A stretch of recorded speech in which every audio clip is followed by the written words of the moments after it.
നീതിമാന്മാർ നീതികേടിലേക്ക് കൈ നീട്ടാതിരിക്കേണ്ടതിന് ദുഷ്ടന്മാരുടെ ചെങ്കോൽ നീതിമാന്മാരുടെ ഭവനത്തിൽ നിൽക്കയില്ല.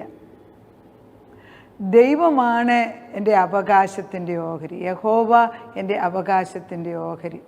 അവൻ എൻ്റെ ഓഹരി എങ്കിൽ അവൻ എനിക്ക് ചുറ്റും വേലി കെട്ടിയിരിക്കുകയാണ്.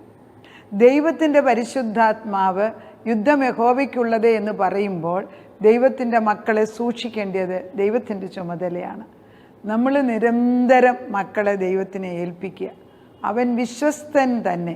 തലമുറകളുടെ ദൈവമാണ്. അവൻ നമ്മളെ പരിപാലിക്കും, നമ്മുടെ മക്കളെ പരിപാലിക്കും. അബ്രഹാമിൻ്റെയും ഇസഹാക്കിൻ്റെയും യാക്കോബിൻ്റെയും ദൈവം തൻ്റെ വിശ്വസ്തത തലമുറയായിട്ട് പാസ് ചെയ്യുന്നത് കൊണ്ടാണ് ഇന്നും ദൈവത്തെ അറിയുന്ന മക്കൾ ലോകത്തിൽ ജീവിക്കുന്നത്. നീതിമാന്മാരുടെ സന്തതി ഭക്ഷണത്തിന് അപ്പത്തിന് വേണ്ടി ഇരക്കത്തില്ല. ദൈവം അവരെ അനുഗ്രഹമായിട്ട് തന്നെ നടത്തും. ദൈവം അനുഗ്രഹിക്കട്ടെ.